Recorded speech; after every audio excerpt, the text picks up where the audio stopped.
E vocês agora, nesse momento, lá vem eu, nesse momento agora, vocês estão comprando que cripto? O que vocês estão estudando aí? As narrativas são do radar, várias. fora do radar aí. A gente até tava falando isso no carro antes de vir aqui. A gente tava comentando, dessa vez estou concentrando mais liquidez em... Nossa, conversa de nerd no carro, né? Concentrando liquidez é concentrar as minhas, vamos dizer assim, os meus achismos, os meus conceitos, as minhas opiniões, minhas ideias, as narrativas, nas narrativas que estão crescendo cada vez mais agora. Soluções de segunda camada da rede Ethereum. Protocolos alternativos ao Ethereum, como no caso da Near Protocol, da Solana, até a Polkadot também. Alternativas ao Ethereum, porque o Ethereum tem tido um pouco de dificuldade de se valorizar um pouco nesse ciclo, mas a segunda camada dele cresceu bastante e vem crescendo bem. Então, Matic, por exemplo, é muito boa. E uma agora que está começando agora é o DeFi do Bitcoin. O DeFi do Bitcoin é o ouro, né? Dica de ouro, hein? Dica de ouro. Dica de ouro. Cara, eu acho que essa é uma das narrativas que mais vai fazer os tokens se valorizar. Existem 2 tokens que a gente comprou recentemente. Uma eu vou falar da MUBI e da BSSB, né? A MUBI é o quê, Evandro? A MUBI eu não tenho muito conhecimento. Eu sei que ela é um agregador. Uma ponte. É, uma ponte. E tu pode, inclusive, prover liquidez para esse protocolo para mintar outros tokens de outros projetos que estão desenvolvendo, tipo um banco descentralizado do Bitcoin. Então, imagina você poder usar os teus Bitcoins para travar eles numa rede e tu pegar dólar emprestado em cima desse Bitcoin e tu até se alavancar em cima do próprio Bitcoin. Por exemplo, tu trava 5 Bitcoins, pega 3 Bitcoins emprestados, desses 5 Bitcoins emprestados, você pega 3 Bitcoins, ou pega o equivalente a 3 Bitcoins em dólar e daí compra 3 Bitcoins, por exemplo. Tu pode pegar, então, emprestar o teu dinheiro para se alavancar, para apostar na alta do Bitcoin. Então, o protocolo ali se eu não me engano, o BSSB, ele seria muito para isso, para você travar o Bitcoin e fazer empréstimo e tomar dinheiro e dólar emprestado, travando seus bitcoins em um protocolo. Colateral. Um site. Tu literalmente entra num site, coloca assim, conectar carteira, e coloca assim, quero ativar esses meus bitcoins, esses 5 bitcoins, como colateral. E aí, o protocolo vai me dar 80% do valor total desses 5 bitcoins para eu poder tomar de empréstimo. E aí eu posso fazer o que eu quiser com isso. Posso ou comprar mais bitcoins e apostar na alta do Bitcoin, fazendo uma operação de alta, né? Ao invés de eu estar exposto a 5 bitcoins, eu vou estar exposto a 8 bitcoins, por exemplo, e 3 bitcoins que eu não tenho. E aí, em cima de 8, qualquer valorização eu teria, então, um retorno sobre 8 bitcoins, não são só sobre 5. Ou eu poderia simplesmente pegar os dólares, pegar os tethers, por exemplo, manda como colateral, troca por Bitcoin e vende os Bitcoins e aposta na queda do Bitcoin. Se o Bitcoin começar a cair, você vai lá e recompra os Bitcoins e aí você recompra a um valor mais barato. A quantidade anterior você vem com mais Bitcoins, né? Então, você consegue fazer operações mais complexas no mercado financeiro, como apostar na queda do Bitcoin, apostar na alta do Bitcoin, utilizando seus próprios Bitcoins. Então, isso eu acho que vai trazer muita liquidez. Então, esse token, o BSSB, eu acho que vai subir bem nesse ciclo de alta aí. E aí você está investindo bastante nesses tokens? Não, eu investi o suficiente para tirar o risco, porque ela subiu... Quando eu comprei, foi em 3 de dezembro. Ela estava $1,80, $1,80 por unidade. Em 15 dias, ela foi para $8. Quando ela chegou em 7,80, eu vendi. 7,80, porque ela bateu 8 e começou a recuar. Nesse recuo, eu vendi. Por quê? Porque eu praticamente multipliquei meu capital em 4 ali, né? Tirei meu risco, tirei um pouquinho de retorno também, de lucro, e aí mantive agora até se ela vai subir para 8, 9, 10, 12, $20, aí tanto faz. Por quê? Porque eu já tirei meu risco, né? Então eu fiz uma exposição retirando meu risco, porque ela já subiu em poucos dias, né? Mas ela teve uma alta muito expressiva em poucos dias. Mas é agora uma pergunta, o Lula, né? Mas o E Vini assim- não respondeu as dele. Desculpa. Você vê que se eu esqueço, o Vini não vai Andrezinho vem e escapar, puxa. O Andrezinho puxa. Cara, é assim, a gente tava conversando isso. O mercado de criptomoedas é 24 horas, 24/7. Então tem Por isso coisas que eu não novas. durmo. Tem coisas novas surgindo toda hora. E uma coisa que eu sempre gosto de pontuar é: você não consegue acompanhar mais do que 3 a 5 setores. Então você precisa. Setores/narrativas, né? A gente chama de narrativas.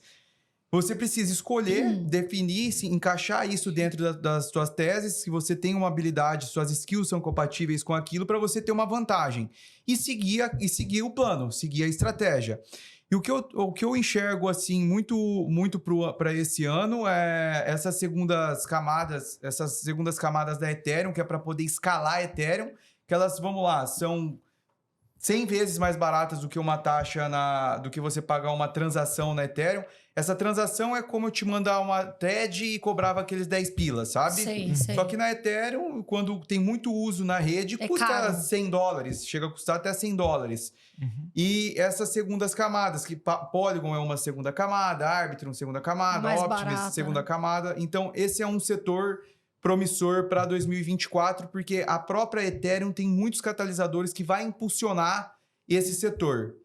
O segundo deles é um setor chamado staking. O que é o staking? O Ethereum é um ativo com rendimento. Então, vamos lá. Para você chegar num consenso, você precisa... Como que eu chego num consenso? O Bitcoin é com prova de trabalho, que é aquele monte de máquina lá descobrindo o código difícil e o minerador recebe a bonificação.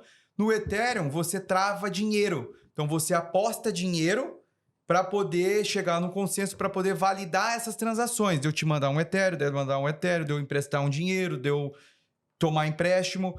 E isso daí, você recebe uma recompensa por Exato. você travar o teu dinheiro lá para contribuir com a segurança da rede, para fazer Para as informações passarem isso, para corretamente. validar essas transações, e você recebe uma recompensa entre 4% a 6%. Isso. Sim. E aí tem um setor que é construído em volta disso, que se chama stake. Então, esse é o segundo setor O que eu stake acho... seria tipo a poupança. Tá. Tipo O a taxa livre de risco o stake da blockchain. é poupança. Por exemplo, o que é uma poupança? Poupança é para que tu trave liquidez dentro de bancos e os bancos tenham capacidade líquida de reais, dólares e tal para trabalhar esse dinheiro e, ao mesmo tempo, ter aquele saldo positivo para que alguém saque, por exemplo, 100% da sua conta. Então, quando você deixa travado a liquidez dentro de um banco, ele vai te pagar lá, eu te pago 6% ao ano. Isso. Por você travar essa liquidez. O governo também, o Tesouro Brasileiro. Eu te dou 10% ao ano até 2025, lá no pré-fixado, porque se você me der uma liquidez, eu te prometo que por você dar a liquidez, dar dinheiro pra gente ter liquidez, para que outras pessoas precisem utilizar, você ganha ali 10% sobre o seu investimento. Então, o stake nada mais é do que a versão bonita de se falar em inglês, da poupança, é nada mais que a poupança. Exato, é um rendimento por você confiar na rede. Exato, confiar na rede.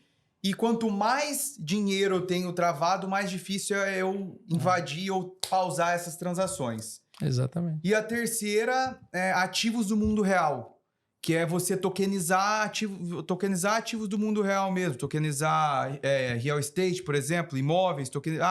Eu quero tokenizar um prédio lá na Faria Lima. Hoje, para você entrar num pool de investimento Fundo de investimento imobiliário, Sim. não é com pouco dinheiro que você consegue. Sim. Certo? Então, isso dentro de blockchain, você consegue ter acesso a isso com 10, com $20. Então, mas dá para comprar um fundo imobiliário por R$100, né? Fundo imobiliário? Até menos, 10, 20 reais. Dá para entrar com Dá pouco. até menos. Só que o fundo imobiliário, a cota seria aquela parte um pouco burocrática, né? Que tu tenha... Porque tu tem que ter o papel de que tu faz parte daquele... Na verdade, esses tokens aí do Real World Assets, para mim, é a mesma coisa do que esses fundos de investimento fazem. Sim, aí o que esses caras fazem? Eles tokenizam o direito de você receber, por exemplo, o aluguel do imóvel. É um fundo imobiliário tokenizado. Tokeniza o papel do Tesouro Brasileiro, por isso. exemplo, mas no caso do Tesouro Americano, o T-bill americano paga 5% ao ano, ou esse de curto prazo. E aí você tokeniza isso, bota dentro de blockchain, você recebe essa recompensa também.